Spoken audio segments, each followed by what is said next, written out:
Good morning student. हमने last video में ये डिस्कस किया था face of population growth in India, यानी कि भारत में जो जनसंख्या वृद्धि की जो अवस्थाएं हैं, स्टेज हैं, उनको कितने भागों में डिवाइड किया गया है या उनको विभाजित किया गया है। तो पहला पॉइंट है इसमें फेस फर्स्ट 1901 से 1921, इसको हम स्टेगनेंट ग्रोथ रेट बोलते हैं। स्टेगनेंट ग्रोथ रेट का मतलब है जो स्थिर हो, ठहरी हुई ग्रोथ रेट हो, यानी कि 1901 से 21 के दौरान जो भारत की जनसंख्या वृद्धि है वो बिल्कुल स्थिर रही, नॉर्मल रही।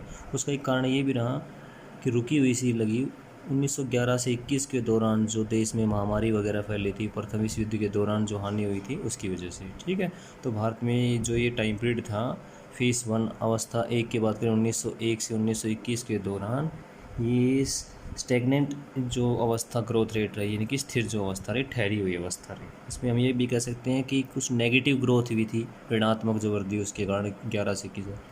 फेज़ टू की बात करें, फेज़ टू 1921 से 1951 स्टेडी मीन्स जो अब नियमित रूप से निरंतर जिसे हम कहते हैं ग्रोथ रेट, यानी कि जो 21 और 1 के दौरान जो थी वो जो ठहरी हुई थी वो दोबारा से स्पीड में आई, निरंतर आई।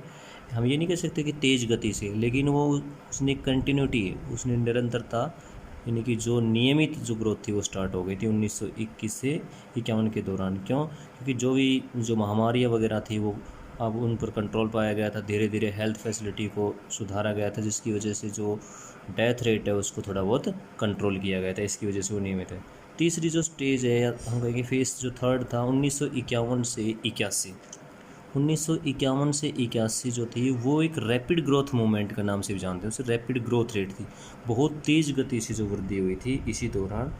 क्योंकि तेज़ गति की वृद्धि का कारण क्या था, जो ही 21-51 में भारत आज़ाद हुआ उसकी वजह से जो हेल्थ फैसिलिटी थी वो बहुत ज़्यादा स्ट्रांग हो गई थी हमारी। हमने सबसे पहले जो प्राथमिकता प्रायोरिटी थी वो किसको दी थी, जो जनसंख्या जो डेथ रेट थी उसको कंट्रोल करने के ऊपर, और इसीलिए डेथ रेट को वो बहुत हद तक कंट्रोल किया गया था 51 से 81 के दौरान। और जो बर्थ रेट थी उसको कंट्रोल किया गया ही नहीं गया, इसकी वजह से जो नेचुरल ग्रोथ थी वो बहुत तेज़ गति से हुई। और एक रैपिड का मतलब बहुत तेज़ बढ़ने का कारण ये भी रहा, क्योंकि ग्रोथ का मतलब केवल बर्थ रेट या डेथ रेट में नहीं है, इट मीन्स माइग्रेशन में इसमें इंक्लूड किया जाता है। चेंज ऑफ पॉपुलेशन जो पार्ट होता है वही ग्रोथ होती है।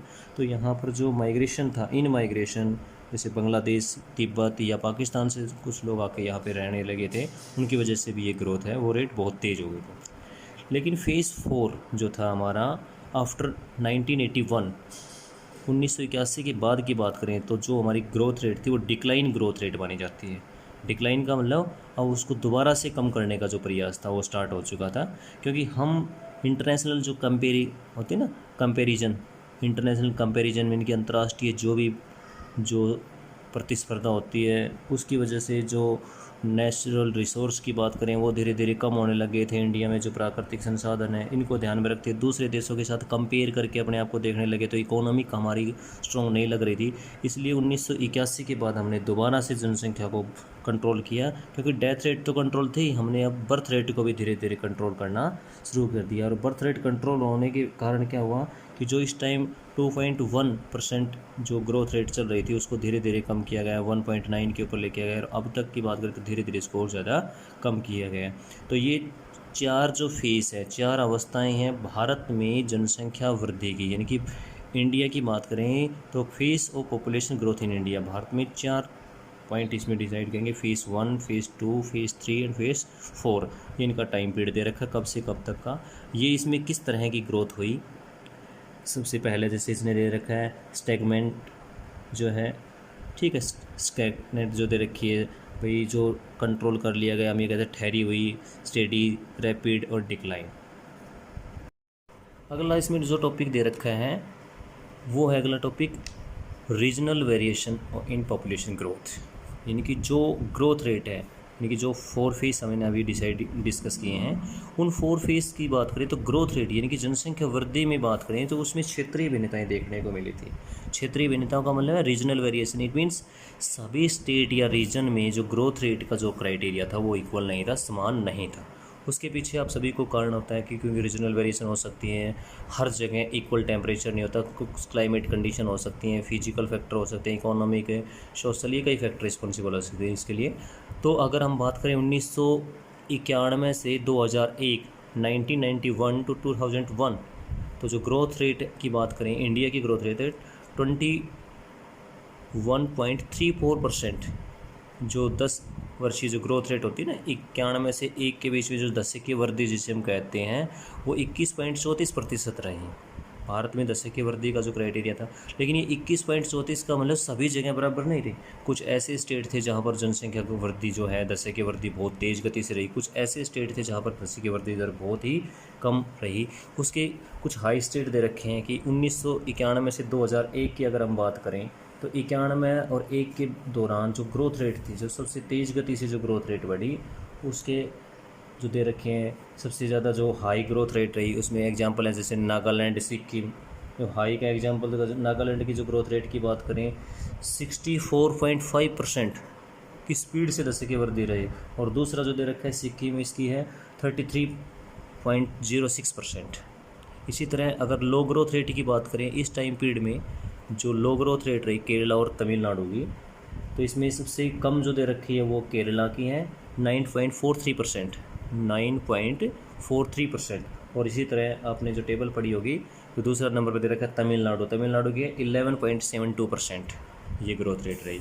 लेकिन ये ग्रोथ रेट अगर हम बात करें 2001 से 11 की, 2001 से 2011 की बात करें, तो जो ग्रोथ रेट 21.34% थी वो दोबारा से कम हो गई, 17.7% रहेगी। इसे हम कहते हैं दशकीय वृद्धि। जो 10 सालों में जो ग्रोथ रेट का एक क्राइटेरिया था वो कम हो गया।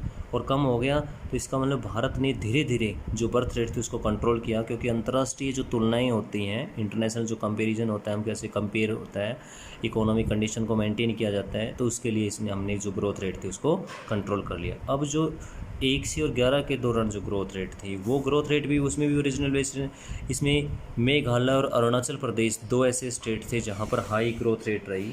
तो मेघालय और अरुणाचल प्रदेश, इसमें पहले नंबर पर दे रखा है मेघालय, जिसकी ग्रोथ रेट रही 27.9%। और दूसरे नंबर पर दे रखा है अरुणाचल प्रदेश, जिसकी 26% ग्रोथ रेट रही। जबकि अगर हम बात करें लो ग्रोथ रेट की, जो 1991-2000 में सबसे टॉप नंबर पे था, वो अब सबसे लो कैटेगरी में आ गया था नागालैंड। इसकी ग्रोथ रेट बहुत ही लो रही, और लो इतनी हद तक रही कि इसकी जो माइनस में जो लगभग इसकी ग्रोथ रेट रही, और -0.6%। और केरला की जो ग्रोथ रेट थी वो 4.9%। तो 2001 और 2011 के दौरान जो भारतीय दशकीय वृद्धि की बात करें, 10 वर्षों की जो ग्रोथ रेट की बात करें, तो मेघालय, अरुणाचल प्रदेश, नागालैंड और केरल, ये नागालैंड और केरल तो लो ग्रोथ रेट थी, जबकि मेघालय और Arunachal Pradesh high growth rate की। फिर दूसरा इसी में दे रखा है अडल्ट पॉपुलेशन की बात करें, किशोरों की वृद्धि दर की बात करें। जो अडल्ट पॉपुलेशन होती है, जिसका एक एज क्राइटेरिया है 10 to 19 ईयर, 10 से 19 वर्षों की जो संख्या है, उसकी जो जनसंख्या की बात करें भारत में या किसी भी देश में, जो अडल्ट पॉपुलेशन है ये सबसे महत्वपूर्ण मानी जाती है, क्योंकि ये किसी भी देश के आर्थिक विकास में इसका सबसे ज़्यादा इम्पोर्टेंट होता है। किसी भी देश में आर्थिक विकास अगर हम बात करें, इकोनॉमिक डेवलपमेंट, तो यूथ पॉपुलेशन सबसे इम्पोर्टेंट मानी जाती है, अडल्ट पॉपुलेशन या यूथ पॉपुलेशन। और 10 से 19 वर्ष की जो आयु है, ये भारत की 2011 के अकॉर्डिंग बात करें तो लगभग 21% जो जनसंख्या है जो टोटल पॉपुलेशन का, वो यूथ पॉपुलेशन है। और इसमें सबसे बड़ी चीज़ क्या होती है कि इस ग्रोथ रेट को किस तरह से बढ़ रही है। ये ग्रोथ रेट बढ़ना किसी भी देश के लिए एक इकोनॉमिक बेनिफिट माना जाता है। और इसी ग्रोथ रेट के मद्देनज़र 2003 में द नेशनल यूथ पॉलिसी, राष्ट्रीय युवा नीति का गठन किया गया था भारत सरकार के द्वारा, जो सेंट्रल गवर्नमेंट के द्वारा। इसका मेन मकसद क्या था, जो भी यूथ पॉपुलेशन या अडल्ट पॉपुलेशन है, उसमें किस तरह की जो प्रॉब्लम्स आती हैं, अडल्ट्स को किस तरह की, यानी कि युवाओं को किस तरह की समस्याओं का सामना करना पड़ता है, उसको कैसे इम्प्रूवमेंट किया जाए। क्योंकि इनका जो एक साइकोलॉजिकल जो इम्प्रूवमेंट अगर यूथ में किया जाए, तो किसी देश के आर्थिक विकास को सबसे ज़्यादा इंपॉर्टेंस इसमें मिलता है। तो यूथ पॉपुलेशन की बात करें तो 2003 में इसको युवाओं की जितनी भी मेन रूप से हम कह सकते हैं उसकी रचनात्मक विकास किया गया है, उनको अच्छी तरह से एक साइकोलॉजिकल वे से उसका डेवलपमेंट था। इसका मुख्य जो एम था इस पॉलिसी का सबसे बड़ा जो एम था वो था जो लड़कियां हैं या महिलाएं, उनको सशक्त बनाना, यानी कि एम्पावरमेंट की बात करें, वुमेन एम्पावरमेंट की बात है, चाइल्ड एम्पावरमेंट, गर्ल एम्पावरमेंट की बात करें। और जो भी पुरुष हैं या जो भी हैं जो एक गलत लाइन की तरफ जा रहे हैं, हम कह सकते हैं, जो भाई नशा वगैरह या इस तरह की जो अपोजिट जो इकोनॉमिक के नुकसान पहुंचाने वाले कंडीशन की तरफ जाते हैं, उन सभी को इम्प्रूवमेंट किया जाता है। तो ये जो नेशनल यूथ पॉलिसी थी 2003 में, इसकी एक मुख्य एम थे वगैरह। अब एक टॉपिक दे रखा है पॉपुलेशन कंपोजिशन, यानी कि जनसंख्या संगठन। पॉपुलेशन कंपोजिशन क्या है, संगठन का मतलब क्या है, संगठन का मतलब होता है समूह, यानी कि उस जनसंख्या को हम कैसे पहचानेंगे, उसको आइडेंटिफाई कैसे करेंगे कि ये जनसंख्या है, इस किस किस एंगल से, किस किस पॉइंट से, किस किस फीचर से हम पहचान सकते हैं। तो जनसंख्या population is the description of A population, यानी कि जनसंख्या जो संगठन है वो एक जनसंख्या का वितरण है, किससे रिलेटेड है, पॉपुलेशन अकॉर्डिंग टू करैक्टरिस्टिक्स, किसके आधार पर, उनकी विशेषताओं के आधार पर, such as age and sex, यानी कि आयु, लिंग के आधार पर, जनसंख्या निवास के आधार पर, ऑक्यूपेशनल स्ट्रक्चर के आधार पर, ठीक है। इस तरह से हम जनसंख्या कंपोजिशन, यानी कि जनसंख्या संगठन को हम जनसंख्या की विशेषताओं के आधार पर पहचान सकते हैं, आयु, लिंग है, निवास क्षेत्र के आधार पर, व्यावसायिक क्रियाओं के आधार पर। तो भारत में जनसंख्या संगठन की बात करें, पॉपुलेशन कंपोजिशन की बात करें, तो भारत में रूरल और अर्बन कंपोजिशन सबसे इम्पोर्टेंट माना गया है, यानी कि ग्रामीण नगरीय संगठन, रूरल और अर्बन कंपोजिशन, यानी कि अगर हम भारत में बात करें तो सबसे इम्पोर्टेंट क्या है, ग्रामीण और नगरीय जनसंख्या, क्योंकि भारत एक बहुत बड़ा देश है और इसमें सबसे अधिक जो संख्या है, वो जनसंख्या है, वो किस में निवास करती है, ग्रामीण क्षेत्रों में निवास करती है, रूरल एरिया में निवास करती है। 2011 की बात करें तो लगभग 68.8%, यानी कि हम 69% के साथ अप्रोक्सली कह सकते हैं, इतनी परसेंट जनसंख्या गाँव में निवास करती है।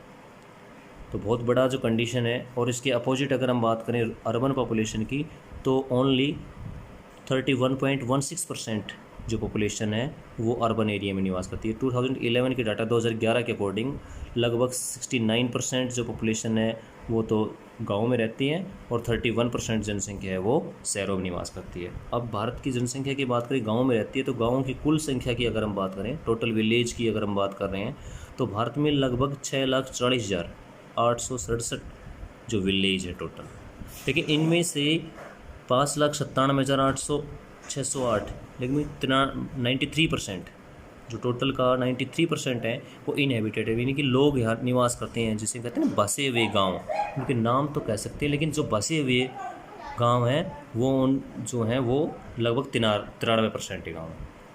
गाँवों की संख्या ज़्यादा है तो भाई गाँव भी की संख्या भी ज़्यादा है, निवास करने वाले लोगों की संख्या भी ज़्यादा है। दूसरा दे रखा है इसमें एक टॉपिक इसी के साथ है कि हाई विलेज पॉपुलेशन कौन कौन से क्षेत्र हैं, वही रीजनल वेरिएशन यहाँ पर भी देखने को मिल सकता है कि सभी जगह जनसंख्या एक समान नहीं है। यहाँ भी जो पॉपुलेशन कंपोजिशन की हम बात करें, जनसंख्या निवास जो करती है वो अलग अलग क्षेत्रों में अलग अलग निवास करती है। कुछ ऐसे स्टेट हैं जहाँ पर ग्रामीण जनसंख्या ज़्यादा निवास करती है, इट मीन्स विलेज पॉपुलेशन वहाँ ज़्यादा है। कुछ ऐसे भी स्टेट हैं जहाँ पर इसने दे रखा है high village population state, Himachal, Bihar और असम।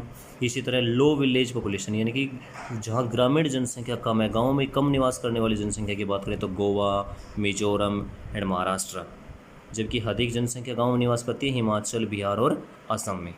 ये 3 स्टेट ऐसे हैं जहाँ पर अधिक जनसंख्या निवास करती है। सबसे जो टॉप में है हिमाचल प्रदेश, वहाँ ग्रामीण जनसंख्या सबसे अधिक है और इसके जस्ट अपोजिट है गोवा।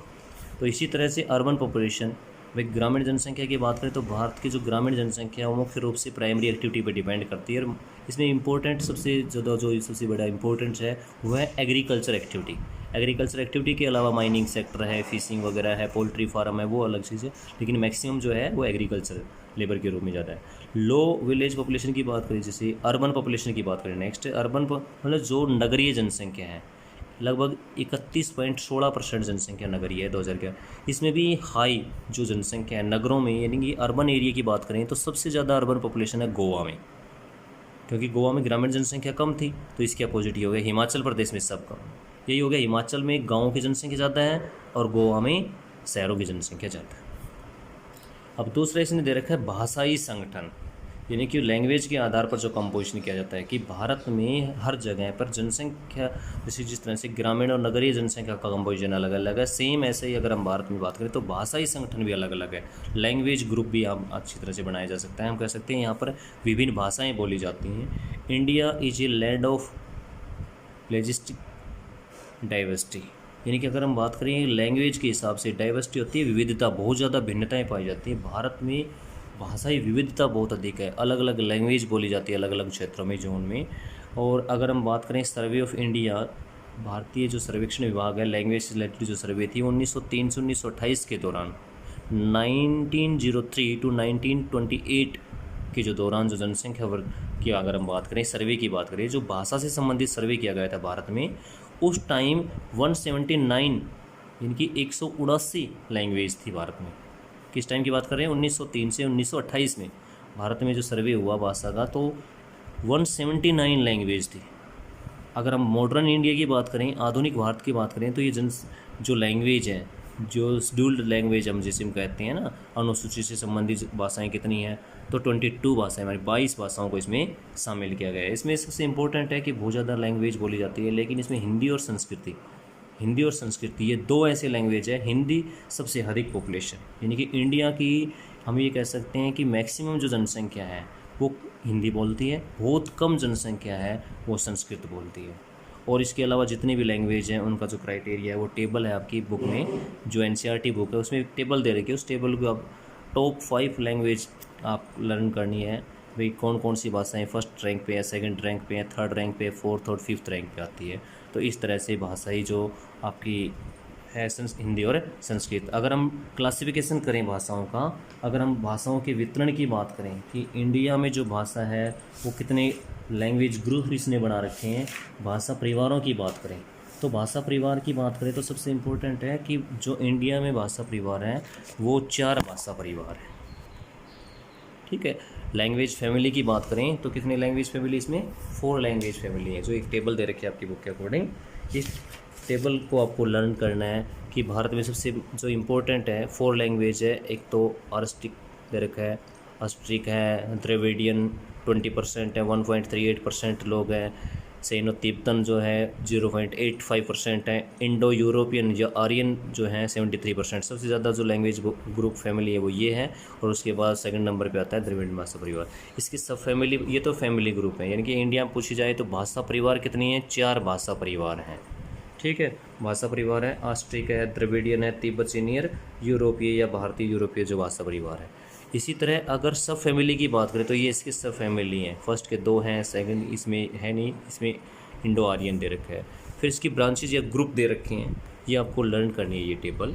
ठीक है, कौन कौन से जो मुख्य जो एरिया हैं इंडिया के, कौन कौन से स्टेट हैं जहाँ जहाँ पे कौन कौन सी जो लैंग्वेज, तो ये आपको अच्छी तरह से लर्न करना है। ठीक है बेटा, ये था अपना टॉपिक इंडिया से रिलेटेड जो पार्ट था, classification of modern Indian language.